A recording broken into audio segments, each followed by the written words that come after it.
Hey everyone, Patrick and Allie here. We have a much needed, long awaited update for you guys.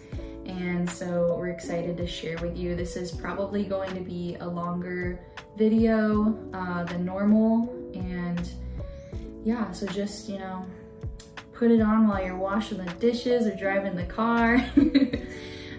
But we have an awesome update to share with you going into this year, but we first wanted to briefly update you on what we have been a part of here in the Philippines. So we have, had the chance to go to several different tribal regions in the island that we're on. One of those, Patrick was able to go, and their team saw 200 students make a commitment to Christ, which was incredible. And these are places that there's ongoing ministry. So another location I was able to travel to and be a part of a trauma debriefing for the local ministers there. They were kind of caught in the crossfire of an internal conflict in that region. And then another trip we got to take together as a family, and that was to a very hard to reach area. It was to an underreached tribe.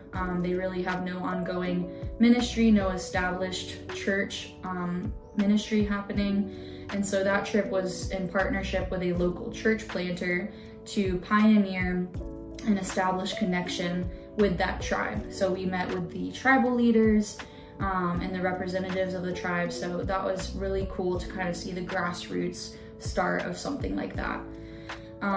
Apart from that, we've been a part of a local church here in the city we live in called the Sunshine Center Foundation.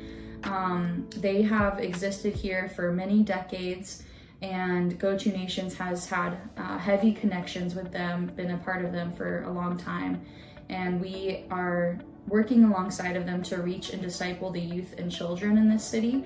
Many come from underprivileged communities and desperately need the gospel. So it's been really cool to be a part of that and kind of catch the vision of the ministry. We're excited to continue doing that this year. Our regular week includes church visits, ministry, like kids ministry, youth ministry. We both have language lessons every week. We have team prayer meetings with the Go-To Nations team, and we have apprenticeship meetings where we discuss our reading assignments. We are constantly reading something on the apprenticeship, and it has been really rich to have those conversations with our leaders. So it has been an incredible time. We are creeping up on 10 months of being here, which honestly, it feels like it's been long, but at the same time, I'm like, wow, 10 months is really not that much time. We definitely battled a lot of sickness within really the whole time we've been here, and that has been an uphill battle, but we both feel that we've turned a corner in this new year, and we really see the grace of God over our family. So we are very excited for what He has for us in this next year. So I'm going to pass it off to Patrick to share what's next. Yeah, so when we first moved here, our goals with this apprenticeship were to, one, see what life as missions with family is. We know lots of missionaries that have had some kids on the field. We know lots of missionaries that are still single or are still just a husband and wife, but we really wanted to learn what is it like to bring your kid with you on missions and to still be honoring to God in the stewardship of family, and also honoring God in the stewardship of missions. And so our heart has been for unreached people groups, and we've been able to reach some of those groups here in the tribal areas. So that's been awesome. We have learned under some of the families here about what life with the kid is like and some of the challenges that's involved with and how to navigate that. So they've had lots of wisdom for us. We've learned a lot for sure, and still developing that, still learning. At different ages, kids go through different things, different challenges, and so I think that'll be something that we're constantly learning, but we're really grateful for the leaders that are here that are kind of a few steps ahead of us in that they have several kids and different age ranges, so we've been able to learn a lot from them. The next thing is really direction. We wanted to know, where is God leading us long term in terms of what does ministry look like, and what does what are our hearts really leading us towards? What are we really passionate about? So now we're looking forward, okay, what's next? What does God have for us? And we still are continuing with unreached people groups. That's still on our heart. And we're really praying about our giftings. And we've been learning a lot about our giftings and our heart motivations here on the apprenticeship. And so that's kind of leading us right now towards Japan. And so we've been talking about it for a little bit. Some of you already know. But we actually are going to be taking a scouting trip in April to go to Japan. Yeah. So we'll be there for about a week. It's part of our requirement for the Philippines visa. We have to leave the country after our 1 year mark, and then we can come back and kind of restart our visa process. And so as we prayed about it, we really felt like that would be a good time to go and scout out Japan as well, kind of two birds with one stone.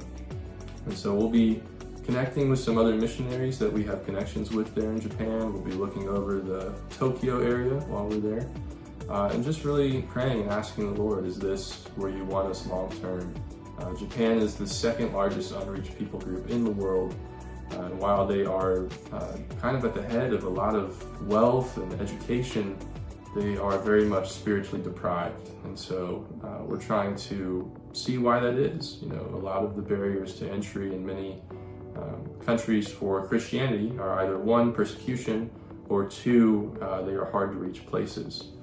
Japan did at one time persecute Christians, but that has since passed at least 50, 60 years ago, and still the gospel has not quite reached. They're not hard to reach at all. They're very accessible.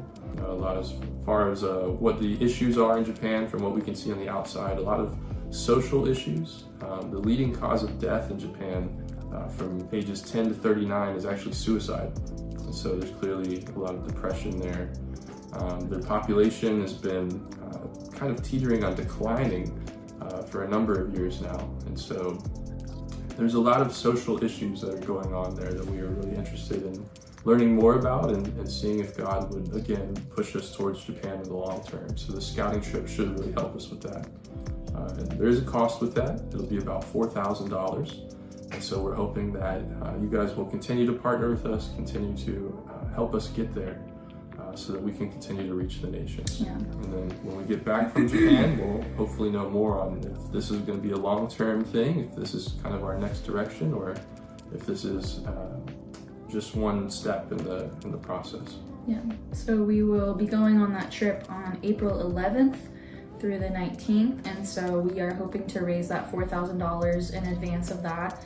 That is 2 months away, so yeah, we're just really grateful. There has been so much that we've seen this past year that really could not have been accomplished without your faithful support and consistent prayer. It's just been like very challenging. It has been the most challenging time, I think, for our family. And honestly, there have been some very hard times, but it's things that it's like, it's like we're wrestling with good questions, and that God is helping us to kind of walk through that process with Him. And honestly, I think that we both feel that we are coming out better for going through those times of wrestling with the Lord and the heaviness of the sacrifice that it is to be in missions, especially with children. And so it's been a very rewarding season. And I think that we're both seeing those giftings come out more and more. Patrick has such a gifting for teaching and a heart for discipleship. And we see an opportunity for him to kind of pursue an outlet for that this next year with our church. And then as well for me, I've just been really gaining a heart for counseling ministry. And there might be an opportunity for me to kind of learn what that looks like in reality here as well.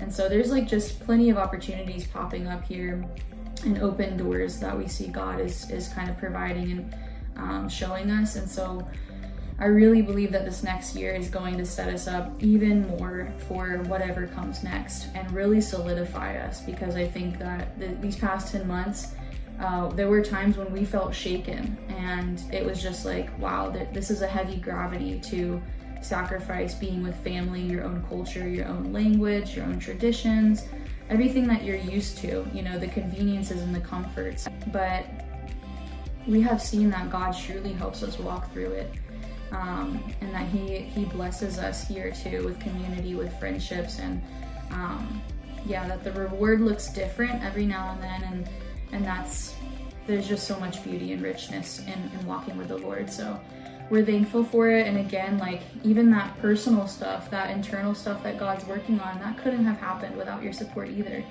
And I feel that is just as crucial as everything else, because that's really, like I said, that's what sets us up for long-term life, reaching the nations and reaching unreached people groups. So yeah, we're just excited. God's doing a lot, and we're very, very thankful for you all. Yes. So thank you guys so much. Yeah, we love you. Love you guys. Bye-bye.